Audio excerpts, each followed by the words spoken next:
Hello everybody and welcome back to Spintires Mudrunner, and in today's episode, as you can see, we're on the, the proving grounds. As today we're going to be looking at scouting vehicles. From right to left we have the Trabant, the UAZ 2206, the DCMT 1969 Chevy Pickup truck, and the Banks 2012 F350. I'm going to do them all at once rather than individually, as it's probably going to be like a few minutes for each vehicle.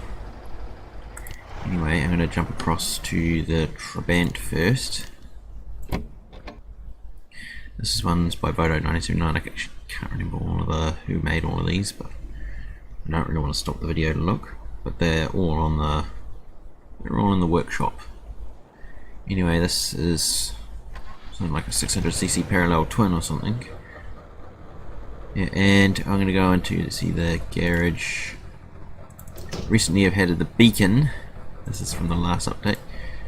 You can have a garage parts on the roof, utility attachment, more stuff on the back. So I can carry 400 or so litres of petrol and 200 repair points. And there's also a garage trailer with another point, or trailer with more more of all of the good stuff. And now actually I'll just turn that off.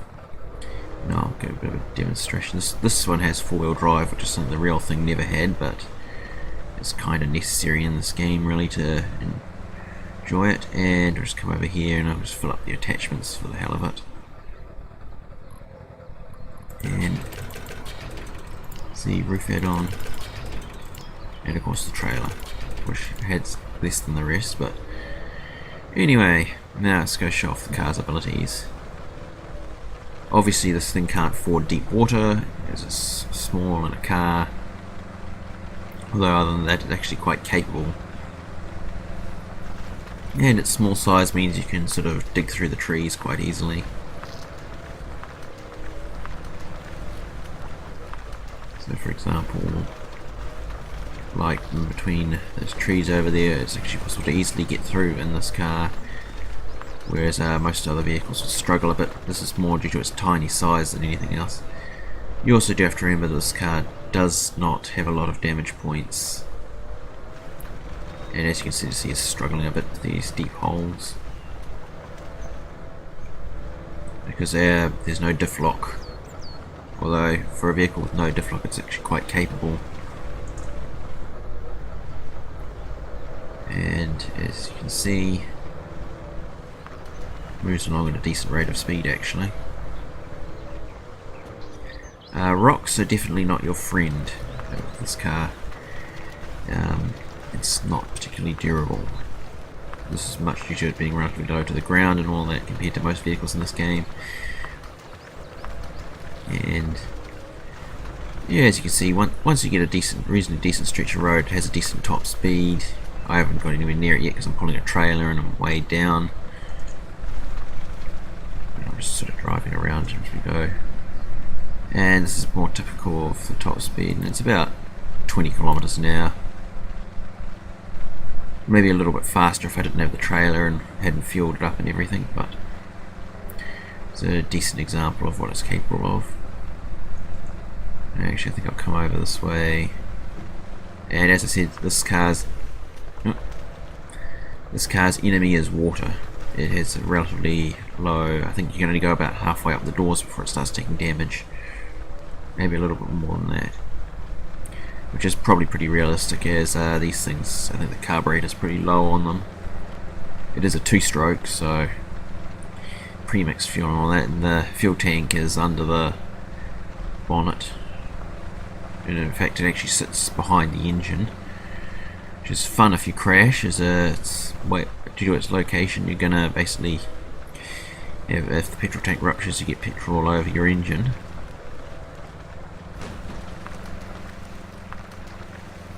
Yeah, I think I'll stay well away from the water and just come here. Though that said, this car does not seem to notice mud that much. I mean, as I said, this is what makes it quite a good scouting vehicle, is that it can sort of worm its way through tight confined areas. And I just beached it on a rock, haven't I? Yeah, once you unbeach it, it's fine. And certainly it's good for the fun challenge of trying to take something that should not be able to do much off-road at all into rough terrain. And as you can see, it's small size, means you can squeeze between the trees quite easily. I don't really have any areas with an abundance of trees to demonstrate that, but she might come over here and do it. Then we'll move on to the next one. Let's see.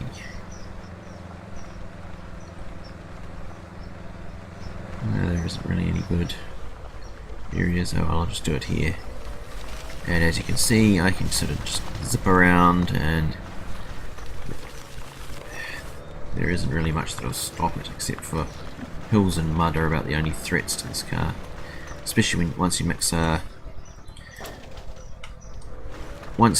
rocks in amongst it, that's where it really starts having a hard time, because you can't really climb over them.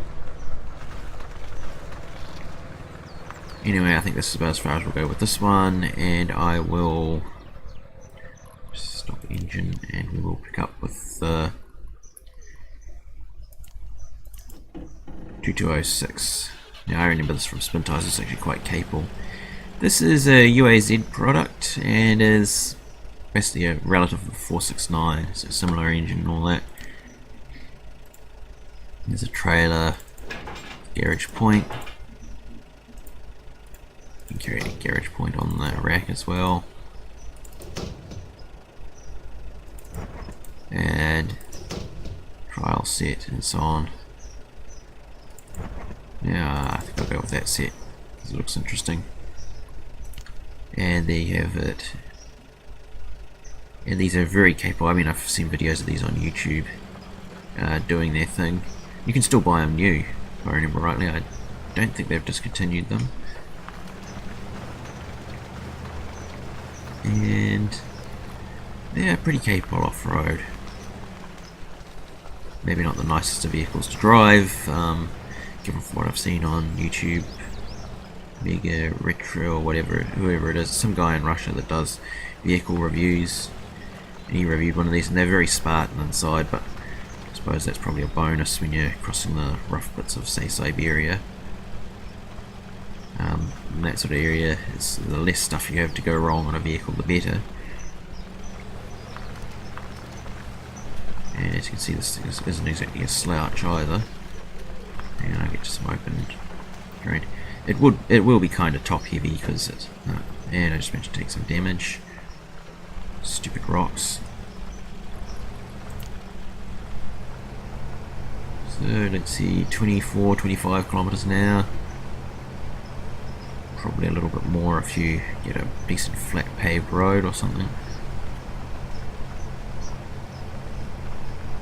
Yeah, I get around 25, which is an acceptable amount of speed in this sort of situation. And hang on a second, I'll leave that on while I just come over here. And let's see, find. No, I can probably come through here, might as well. As you can see, it's not phased by a bit of water. And the rocks are the bane of everything. Obviously it's not going to be a super capable vehicle, but it will get you from one place to another quite easily. I hope the wind isn't audible on my mic. I really do need to record today. And yeah, see, I mean, I'm on the pavement now and doing 30 kilometers an hour, which is quite quick. Certainly for most situations. Obviously the Banks F350 will be utterly mental on this section. And we're going to leave that here, I think. No, I might go a little bit longer. And it's also quite a nimble vehicle due to its relatively short wheelbase. And I think I would probably do ones for, as I said, vehicles that don't carry logs. I'll probably do tests here, as it's more convenient than loading up a map just to drive around a bit. As I got a bit of everything here. yeah, as you can see, this is a very capable vehicle, and it's small enough to, whilst not anywhere near as small as the Trabant. I really do not like how that always only seems to want to pick the closest trees, but as you can see, I can get in amongst the trees quite easily, as this thing is quite nimble. Turning circle is tight, and it doesn't really take damage unless you hit anything rather hard.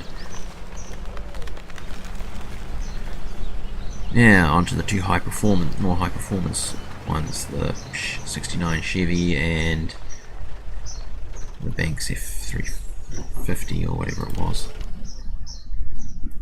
Yeah, that one doesn't show up on the thing for some reason, which is certainly a very beastie sounding vehicle. I have been using these on some of my map tours, and as you can see, it's only got a light bar add-on,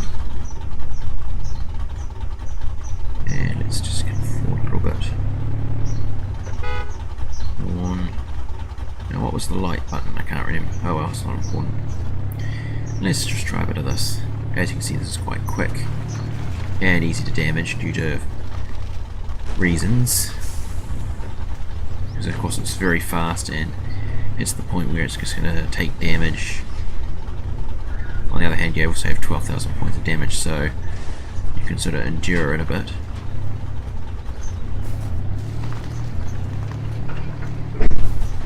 The hell was that? Ah, there's a door. Stupid wind. Anyway, moving on. It's also very good at climbing hills, and as you can see, it isn't really phased by anything. I mean, you can get ear on the top of this if I had gotten some serious ear, but I am trying to not write this off. Now we do the first bit of speed testing on the dirt out here. And this is another reason why it's fun to come out here, is I can actually look up these sort of things. See, 30, 40, 50, yeah, about 50 kilometers an hour. And I'll just turn that off again till I get to the paved road. And I am leaving the diff lock on because it makes this handle a lot better. This will tip over if you're not careful, as it's long travel suspension and all that.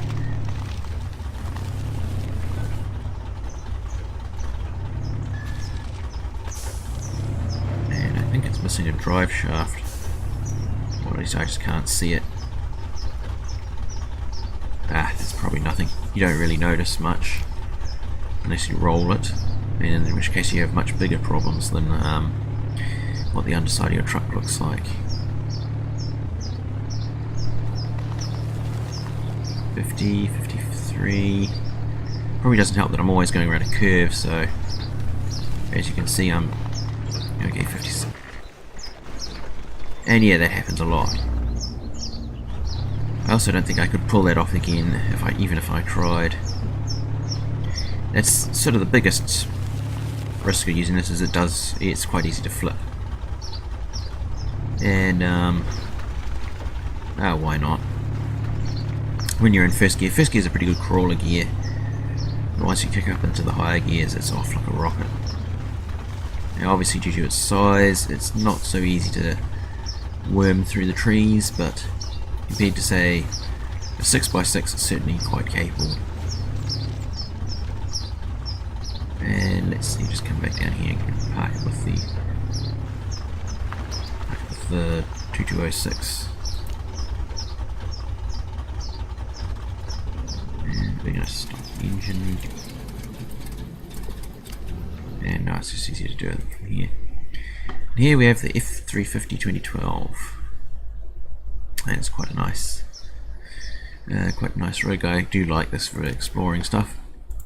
You have a light, and that apparently has fuel, a rack, more fuel, and a garage point, and another 4 garage points, and a lot of fuel and repair points.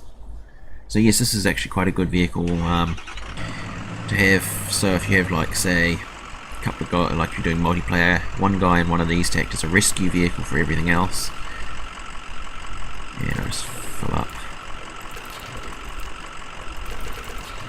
It carries so much fuel and everything that you're gonna basically be able to pull stuff out, and lots of repair points. So it's great for exploring and as a backup vehicle for when the log haulers get into trouble. But like the other one, it's quite easy to damage due to its high performance.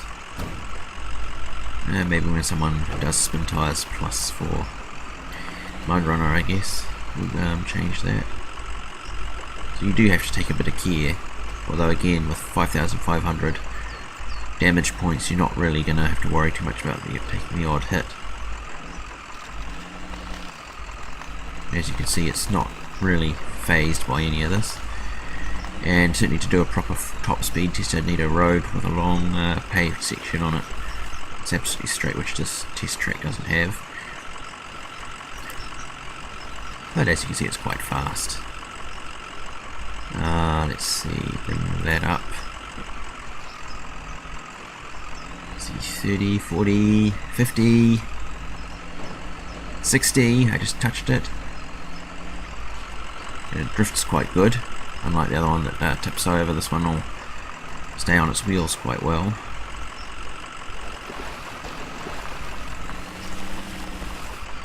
And let's see, just come over here.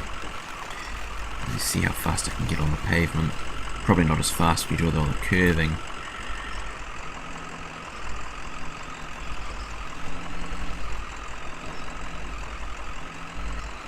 But yeah, about 60 and then spin out. This thing is a bit of a handful at high speed, but I suppose it's half the fun of driving it. They're getting dark now. Oh yeah, it is. So yeah, I'm not really going to go much faster than that with this. And it isn't really bothered by the terrain, it just keeps going fast. And let's see, I might as well take it up here as well, seeing as I've taken all the others. I'll just take the diff lock off. The long wheelbase does mean it has a harder time getting around in tight areas, but well, that doesn't really matter too much. Oh.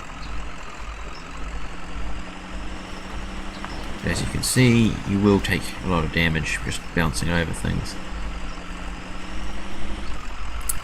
And we'll make that day again, so that we can see what we're doing. Just some high speed drifting and donuts. But it's not the deepest fording vehicle either. Just something you do have to watch out for. So I guess it doesn't have a snorkel or anything.